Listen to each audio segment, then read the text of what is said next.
Hello, hello, hello. I think we're working now. Sorry, you guys. This is how you know it's a live stream. Am I right? How about that? How about now? I think you should be able to hear me. That's how you know it's a live stream, you guys, whenever your batteries in the microphone pack just die right on you. So let me know if you can hear me now. There we go. Okay, thank you, Sergio. Now we're back in action. Sorry for that interruption.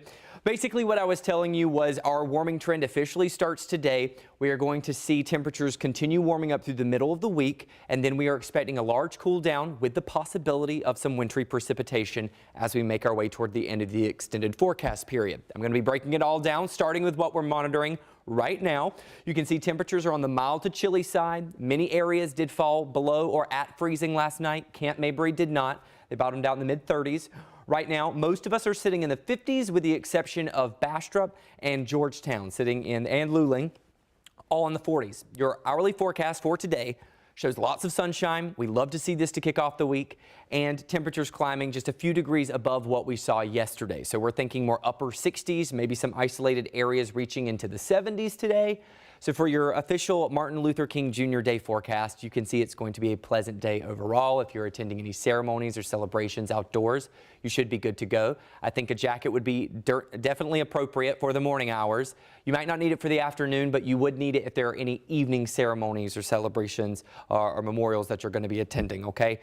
Keep in mind the winds will be from the east and southeast, about 5 to 10 miles per hour, so we're not going to be concerned with any breeziness, okay? Let's take a look at those temperatures over the next 5 days. This is where it gets extremely interesting. Temperatures are expected to climb into the upper 70s, not only Tuesday, but Wednesday as well, and then a cold front moves through, okay? Notice the air behind this cold front is strong. In fact, we could expect highs to drop into the mid to upper 40s for your afternoons on Thursday, Friday, and maybe only cool up into the lower 50s for Saturday. Now, there is the potential for some wintry precipitation, but it is worth noting that the forecast models are not entirely in agreement on this system. So what I'm going to do is I'm going to showcase two of the very popular forecast models that we utilize so you can see where they agree and where they disagree. Hopefully this will help to explain why the forecast is always changing and why there are still some variables that we need to iron out as the system approaches. Okay, so I'm going to bring it back up full screen just to give you a better look. We are going to start with the European forecast model, okay? So notice that we are seeing that front. I'm also monitoring the Facebook comments here, guys. So if I'm pausing, it's just because I want to make sure I'm reading your questions. Michelle, I see you're asking about the pollen count. I'll show that in just a moment, okay? Okay, so we're starting with the European forecast model. That cold front expected to arrive on Wednesday. It pushes through. You can see it stretching all the way from the Midwest down to Texas. Zooming in a little bit closer, you can see that there's not as much moisture for central Texas with the front. In fact, I'm only tracking about a 20% chance of showers as you make your way out towards the east and maybe toward the coastal plains. But notice as we jump into Thursday, the European forecast model wants to pick up that possibility of some wintry weather, especially as you make your way west of I-35. The National Weather Service has indicated the potential of anywhere from snow, sleet, or freezing rain possible. The highest chances would be out in the hill country. Now notice as we go into Friday, Saturday, it's looking calm, okay? Calm for us here in Texas. Now we are going to take a look at the GFS forecast model. This is still Thursday. You can see as we go out towards the west, once again, you see those shades of pink and maybe some white. That is that chance for wintry mix once again. So on Thursday, there has been some increased confidence in the possibility of winter weather. However, I want you to notice as we zoom a little bit forward, then we see it replaced with rain as those afternoon temperatures get above freezing. As we jump into Friday, you'll notice moisture lingering to the south. This would be a potential low pressure system that's developing and pushing through the area.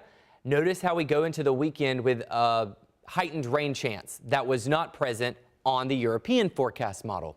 So yesterday, if you were tuning into any of our broadcasts, let me hop on here. If you were tuning into any of our broadcasts, if you were monitoring any of our posts, our blogs, our weather articles, you probably noticed that Sunday had a much higher winter weather potential. The forecast model runs this morning have now kind of skewed towards rain with warmer temperatures, and that's why the snow wouldn't be as likely. Whenever we're trying to pinpoint this winter weather, it's very tricky because we have to not only have the cooler temperatures, but the moisture and the lifting mechanism has to be there as well. Our daytime highs are expected to be above freezing, but our overnight lows are definitely in the ballpark of what we would be talking about if we were looking for wintry precipitation. So you need both of them coinciding at the same time in order for us to get winter weather. So let's take a look. So that was the GFS forecast model and the European forecast model. The takeaways here, the European forecast model and the GFS both agree on a heightened potential on Thursday.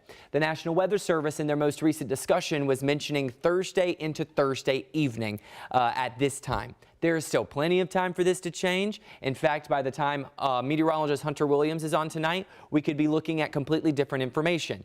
But I'm just showing you what we're looking at right now.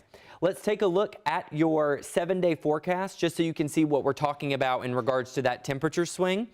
Upper 60s today, mid to upper 70s for Tuesday and Wednesday. Then we plummet back down into the 40s for Thursday, Friday, scraping out of the 40s into the lower 50s for Saturday. And then Sunday, we could be back up into the upper 50s, but still below average.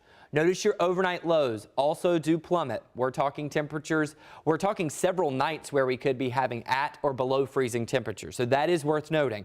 Making plans, going ahead and being prepared to bring in the plants and bring in the pets. I know we've had to bring them in, take them back out again left and right, just due to all these cold fronts that we've had moving through. But this is probably some of our longest streak of forecasted freezing temperatures that we've had in the forecast this season, if I'm recalling correctly. So notice that there is still a lot of time for this to change. You know, we are still 3-4 days out.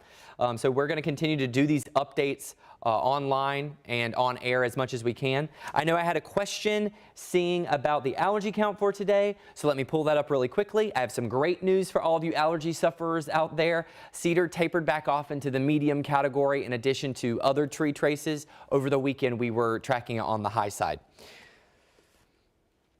Okay, so Wilbert asking on Wednesday, you think it might be ice. So on Wednesday, I'm not really tracking much of a rain chance until the back half of the afternoon into the evening, and that's going to be out east. Okay, so we're talking coastal plains is where our highest chances for rain are at this point. Not as much concern for areas along and west of I-35 on Wednesday.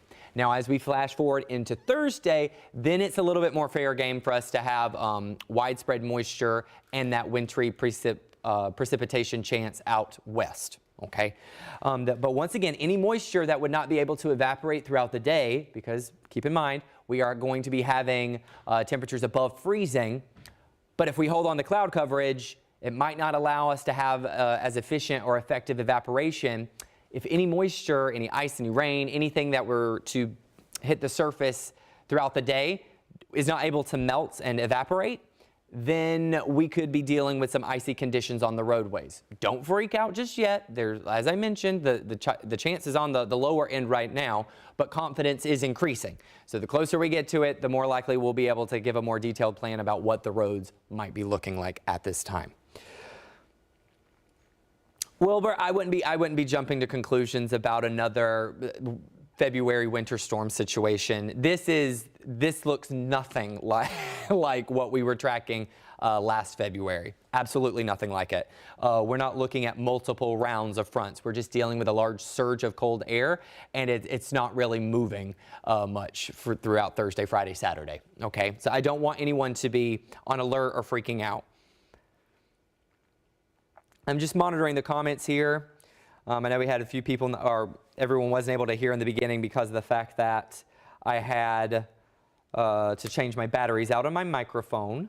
But other than that, let me show you, once again, leave you with those talking points of what we're tracking. Warming trend through Wednesday. We have that large cool down expected by Thursday. And then as we head into the weekend, we're going to be tracking a slow rebound in those temperatures, but we're going to be monitoring the forecast very closely in regards to any wintry precipitation. The time is currently 10:50 on Monday. The reason I tell you the time and the date is so that if you're watching this video in the future, know that there will be more forecast runs, more updated and more accurate forecast runs as the week progresses. I'm about to hop on to KVUE Midday. It's starting in the next 10 minutes. Feel free to join us for a look at your local news headlines, and I will have a more in-depth discussion about this forecast. Until then, I hope you all have a wonderful Monday. Make it a fantastic day. Enjoy some time outdoors with those lower cedar levels. I'll see you all again very soon. Until then, stay safe, stay smart. Most importantly, please stay kind. I'll see you all again on the next one.